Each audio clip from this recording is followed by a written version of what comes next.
Hey, dude. Hey Dave, what's going on? No, no, not bad, man. How you doing? Pretty good, pretty good. Second Rate Angels. I just listened to the new EP. It sounded amazing. I did some research on your last two EPs, Yeah. and basically every one blew me away. Amazing stuff. Thanks very much, man. Cool, cool. Now the new EP comes out February 26th. Yeah. Will that be worldwide and everything else? Yes, it indeed. It's been released everywhere. You'll be able to get it on all mediums. Cool. Now, the band started in 2011, and you came out with, I guess, a demo EP to start things off. Um, how'd the band get together and,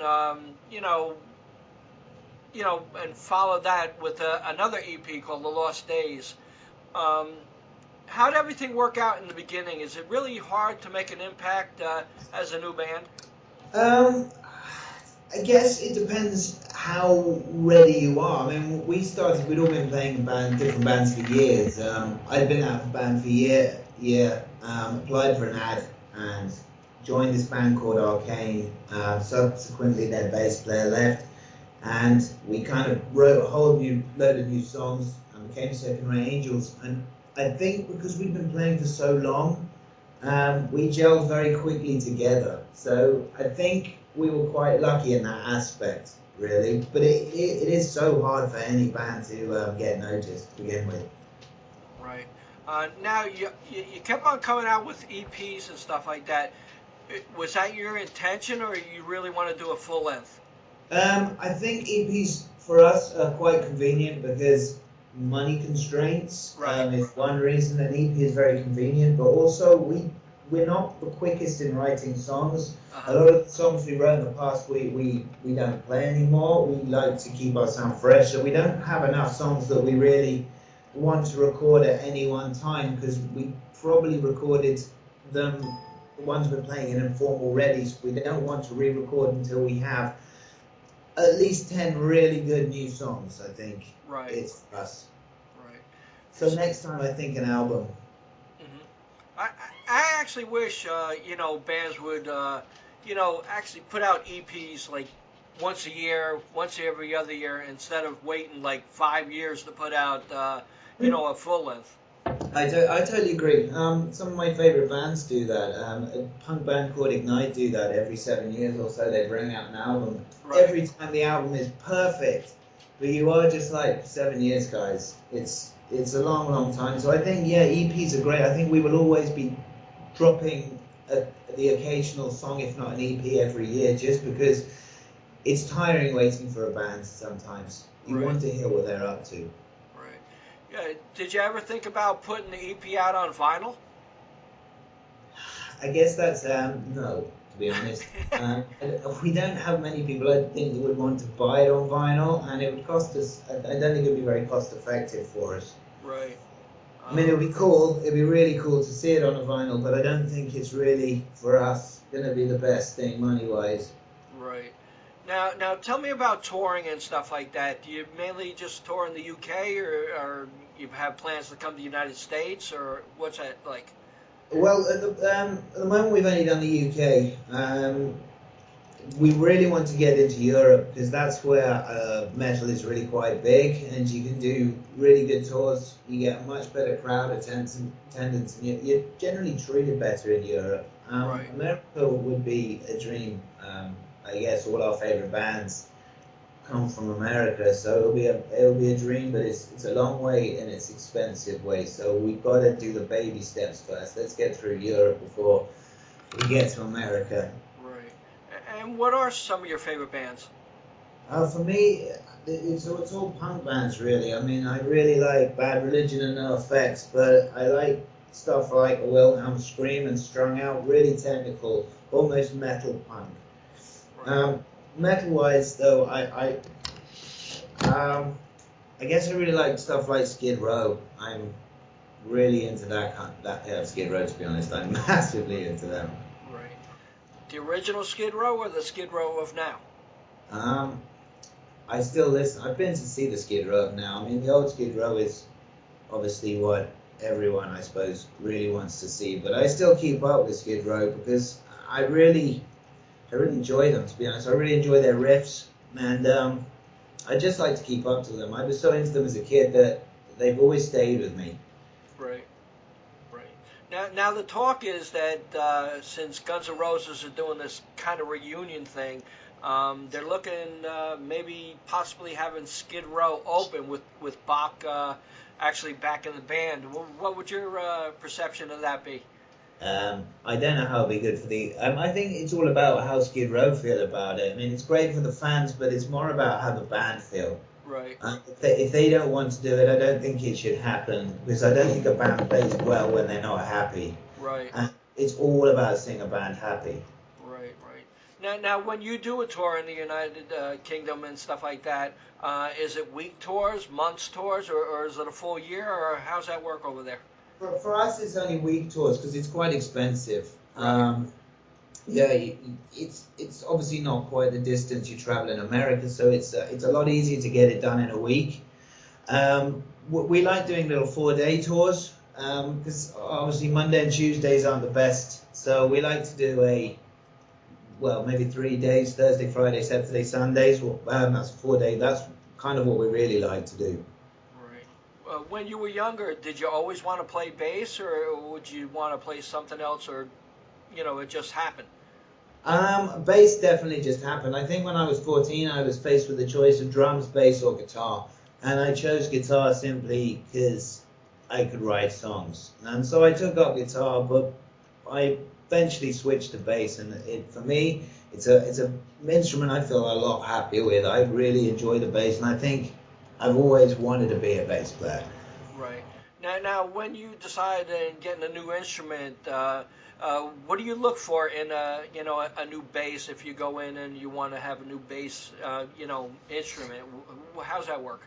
I really, when I was playing in punk bands in my early 20s, I knew a guy called Pete Cherry who played a Spectre through an Eden, and as soon as I heard that setup, I kind of knew what I wanted, and I've just been waiting till I took up to be a bass player to get that. It's just so dirty, and it's just a dirty sound that I love it, and I don't really think I'll ever change that.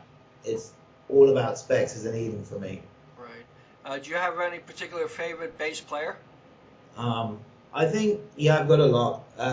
Fat Mike from No Effects is one of my favorite. I think he's amazing. I love Duff McKagan. I think he's a great bass player with a pick. But there's just so many, really. Nearly all the punk bands I listen to, a lot of fat rap punk band bass players are really, really good.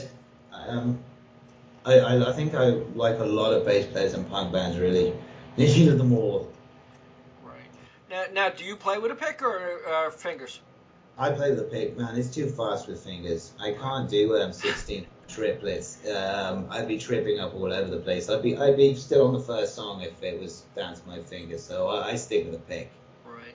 Now, I got in contact with you through Metal Revelations.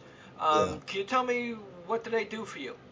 It's promotion. They let people know what we're doing.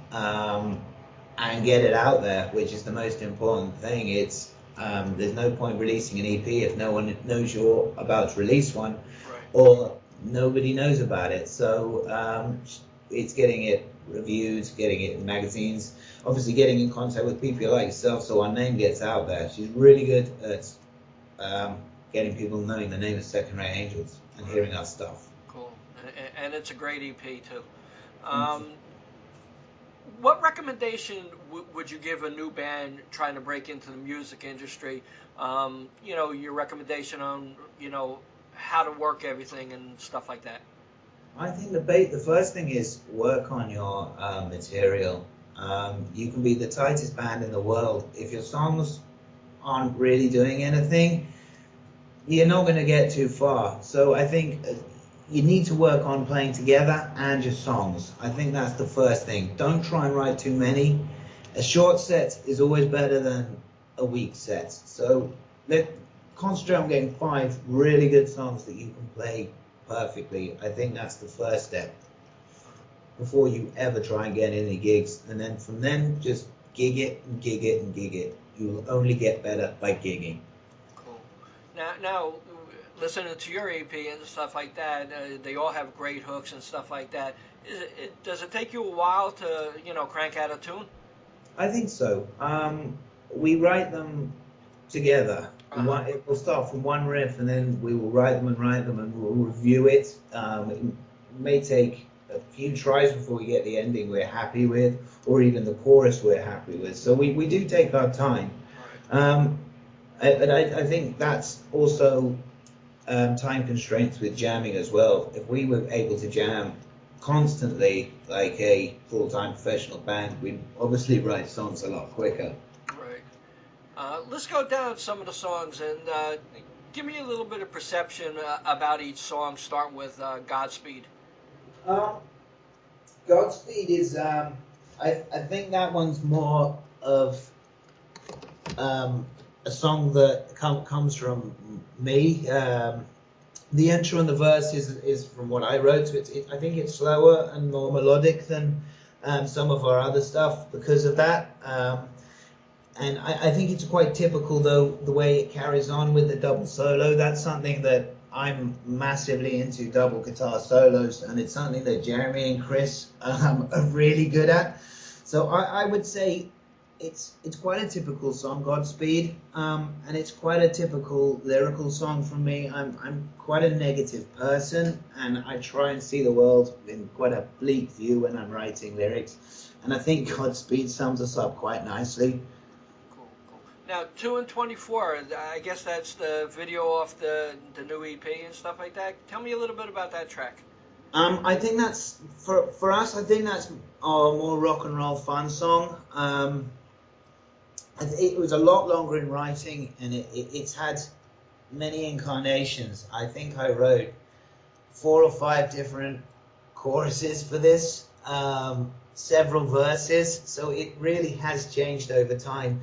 And it's one that, in its current incarnation, it got finished when we got Jeremy on board, and for us, it's just a classic rock song for us. Now, Born Idol, in the beginning, it looked like it was going to be much different than I expected in the very beginning of the song, and then it really got a little heavy. Tell me a little bit about that track. Born Idol is, it's an incredible, I think this is our most personal song. Lyrically wise, it's a very personal song about my laziness, really. And at a time when we lost our old guitarist, this song was being written, so it feels really personal to me and Chris because we wrote this one together. The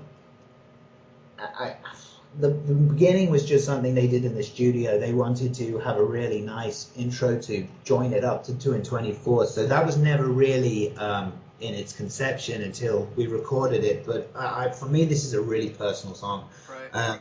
And I really enjoyed playing it. I love that song. Yeah, it's a great track. Great track. Another Dumb Animal. Tell me a little bit about that. That's the first one we wrote with Jeremy. When Jeremy joined, we wanted to, before we really concentrated on the set, was write a song with him so he could gel as a member quicker. And I think it really displays a lot of classic Jeremy riffs. And it's lyrically very much similar to all the others. It's a very negative, bleak look at human stupidity.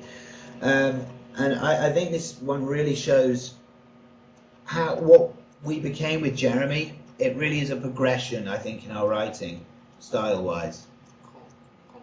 Now, what's a typical day for you personally? For me? Yeah, from when you wake up until you go to bed. Well, sadly, a lot of the time it's doing the 9 to 5 working for a charity, which isn't bad. I don't mind it, but it's obviously not what I want to do. In the evening, I always come back and I play bass. That's something that really is quite cathartic for me. But at the weekends is when we jam. But a typical day is quite hard because I'm not gigging at the moment. So a lot of the time it's go to work, go off to a gig, come back really late and go back to work. Right. So what's your hopes for this EP once it comes out in February? I hope this one gets a lot more coverage than the last one did. I hope a lot more. It appeals to a lot more people. I hope a lot more people hear it, and we get. I really want to start touring with bigger bands. That's what we want to do, is play with bigger bands, get some better shows, and hopefully do some bigger, longer tours. Cool. Well, congratulations on Second Rate Angels 2. Would you like to say anything to the fans out there before we conclude? I'd just like to say, please do keep listening to us and checking us out. We've got more videos on the way. We'll be recording a new video soon, and please do buy the new EP when it comes out. Thanks a lot, Dave. Appreciate it. Thank you very much. Bye-bye. Bye-bye.